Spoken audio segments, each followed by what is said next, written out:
Giving me up, my birth mother, and believing that education was so important.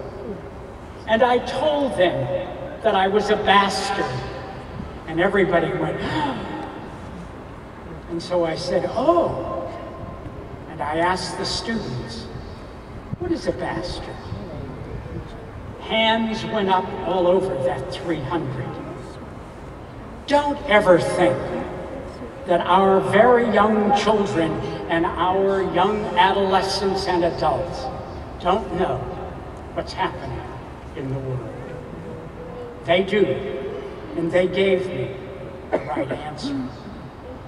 But I talked to them about the importance of education and the opportunities I had. And in September, I was visiting classrooms, and at an elementary school, a little boy said, "Do you remember me?" And I said, "No." And I like when I'm talking to children, especially kindergartners and first graders, I like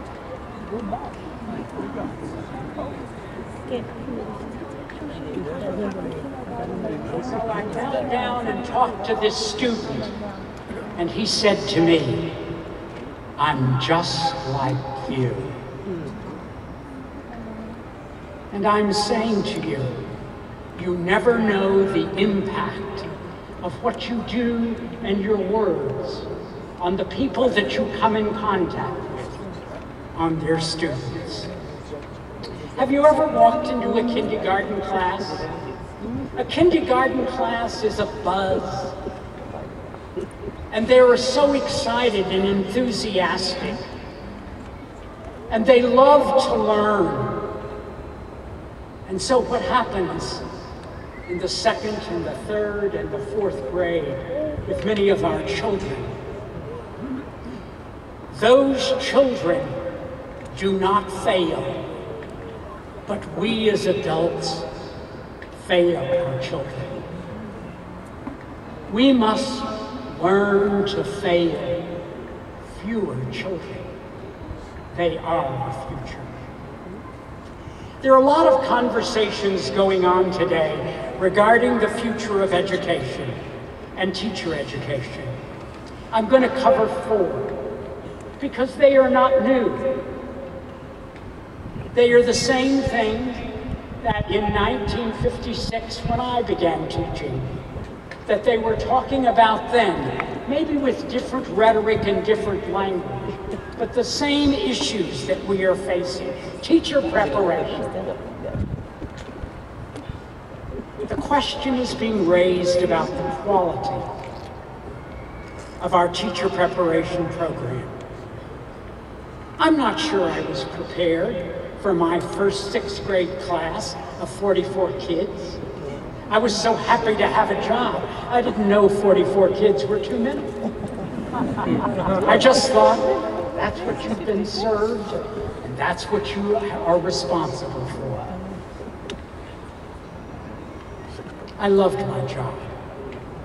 But I soon found out that there were such complex issues that needed to be faced as it related to helping those 44 children with the content of instruction. But also, how do you manage 6th graders that one day are young adults and the next day are very young children? It is very, very interesting. And so there was some training on the job. I had a good principal, I had a good mentor, and I had Mrs. Scott, the old lady next door, that was my teacher. I now don't think she was so old. But at 23, I thought she was pretty old. There are many outstanding teacher preparation programs. And we need to embrace the best programs. And you have some of the best here at this university.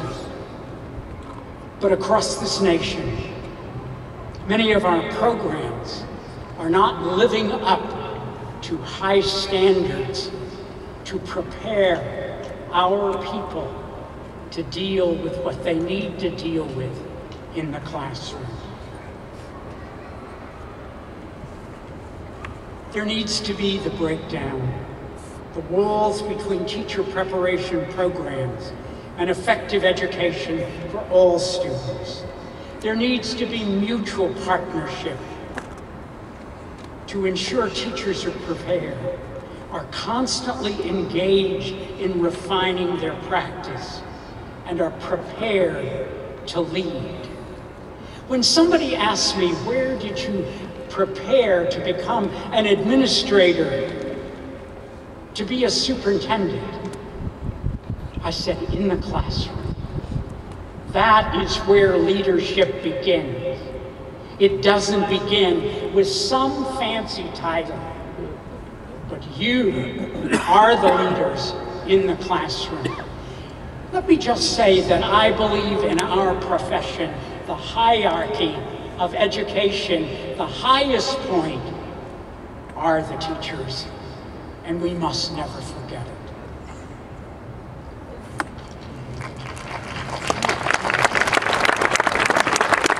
We need to hold each other accountable to ensure that our teachers are prepared and supported. When you're old and you've saved your money, you can drive a nice car, and I drive a Mercedes. Let me tell you, if my car breaks down, within a half hour, there is somebody there.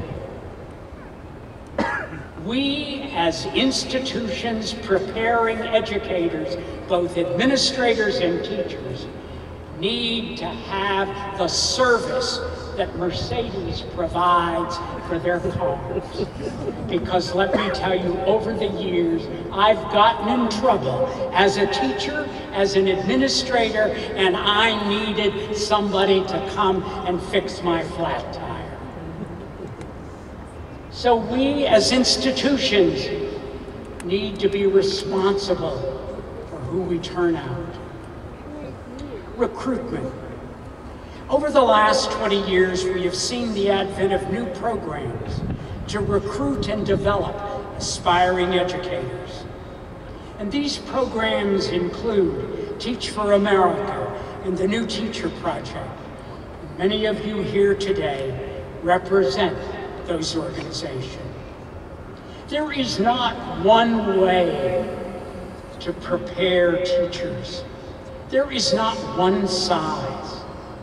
And I believe we need to examine all aspects of successful programs and create multiple pathways into the education profession. I don't like the word evaluation. I like review. But evaluation is with us. But to me, it is not a negative way. All of us need review and support and interaction with those we work with. We need to take time, and there needs to be time to discuss our profession, to work with our peers. Unfortunately, most evaluation has become meaningless or punitive. And the goals of an evaluation system should be for progress and improvement of teaching and learning. I agree that the current systems do not support this goal. But I am pleased to, after examining what goes on here, to see that you are moving in that direction, to support. It's not to get somebody, it's how to improve, how to help. I'm very concerned in this nation that the pendulum is beginning to swing too far, and we rely only on test scores and value-added scores. And I believe we need to look at multiple measures. For good teachers, I believe, they are helped when there are skilled observations that go on in the classroom by trained individuals that have gone through outstanding professional development. And then there needs to be the peer relation. Miss Scott, in my first 6th grade, was one of the best persons that I could have had to help me. She sat me down and she would talk to me. I mean, I was old enough to be her son. I mean, she was older than God, and I was young. But she sat me down and treated me and helped me with classroom management, and not pointing her finger, but asked me questions, difficult questions that made it hard. It was good. Peer review is important. And the last issue I want to talk about is one that is sweeping the nation in a very thorny way, and that is seniority. For me, I believe there is a great deal of specialized skill that we need to acknowledge. People who are trained, that have knowledge in specific areas, need to be recognized. We cannot be quality blind to science, to technology, to the arts. We need to acknowledge that there is a set of skills and that needs to be recognized. I do feel that the origin of seniority was a good thing because there are capricious superintendents and boards of education and principals that will dismiss individuals for the wrong reason. During these difficult financial times, we must realize that seniority is not always the best approach in behalf of those we serve, whether young or old. We need to focus on effectiveness, not just the number of years that individuals have served in a profession. The hard part, and you must be a part of that, is to develop a system that is just and that is fair. As these topics and others are debated, I urge you, each one of you, to not be a passive observer, but rather an active participant in these conversations. We have enough hot air going around. In school districts, in district offices, in state houses, in the federal government, a lot of hot air. And I would say to you that some of the answers are right here, but you cannot sit silently by and then point the finger at somebody else. Today, more than ever, you must be courageous. You must be smart risk-takers. Ralph Waldo Emerson said, quote, "Always do what you're afraid to do," end of quote. You must continue the quest in finding out how to connect with each individual that you come in contact with. To help with this dawning question, I have always asked the following question, and with the peers I have worked with. What if? Why not? How come? And if we focus on these questions and the answers to these questions, you will have a tremendous impact on those you work with. Before I conclude, I want to remind you of the importance of transparency and integrity. I've made it a point in my career to always be transparent with my actions and my decisions.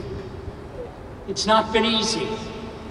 I was fired after 5.5 years of my first superintendency, became the assistant city manager 18 months later, loaned back, and was superintendent again for for 5.5 years in that district on a matter of integrity.